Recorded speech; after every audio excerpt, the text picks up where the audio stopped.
Julia Barreto ibinili ng motorsiklo si Joshua Garcia sa naging pagbabalikan nila. Sa kasalukuyan, nagiging mainit na paksa sa social media ang balitang si Julia Barreto ay bumili ng motorsiklo para kay Joshua Garcia, ang kanyang dating ka-love team. Ang balitang ito ay agad na umani ng atensyon mula sa mga netizens dahil sa kabila ng mga naunang pahayag na wala naman talagang hilig si Julia sa mga motorsiklo. Tila hindi kapanipaniwala ang pagkuha niya ng isang motor para sa kanyang ex-boyfriend. Ang usaping ito ay lumabas mula sa mga social media posts at discussions na mabilis na kumalat sa iba't ibang platform. Maraming netizens ang nagulat at nagtanong kung bakit isang motorsiklo ang ipinagkaloob ni Julia sa kanyang dating kapareha, na parang hindi naman ito ang tipikal na regalo na inaasahan mula sa isang kilalang aktres. Dahil sa pagbabalik tambalan nila ni Joshua sa ilang proyekto at sa matagal ng pagkakahiwalay nila,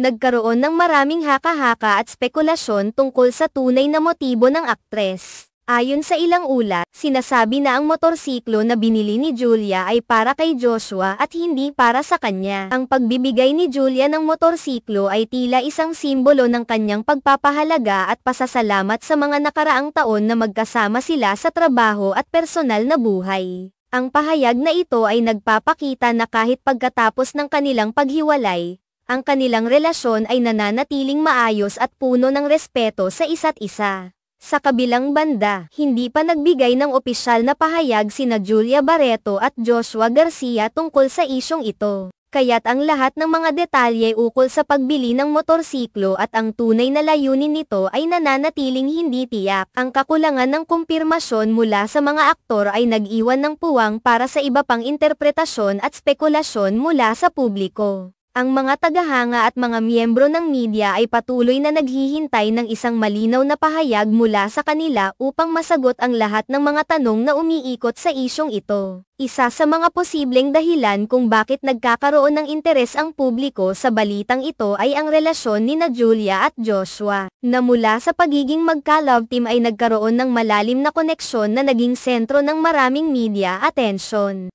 Ang kanilang relasyon ay laging binibigyang pansin ng media, kaya't ang anumang balita na may kinalaman sa kanila ay agad na lumalabas sa balita at nagiging trending topic. Ang pagbili ng motorsiklo ni Julia para kay Joshua, kung ito nga ay totoo, ay isang halimbawa ng pagkakaroon ng isang malalim na pagkakaibigan at respeto sa kabila ng personal na paghihiwalay. Ang ganitong uri ng pagkilos ay maaaring tingnan bilang isang magandang halimbawa ng pagiging mature sa personal na relasyon at pagpapakita ng suporta kahit hindi na magkasama sa romantikong paraan.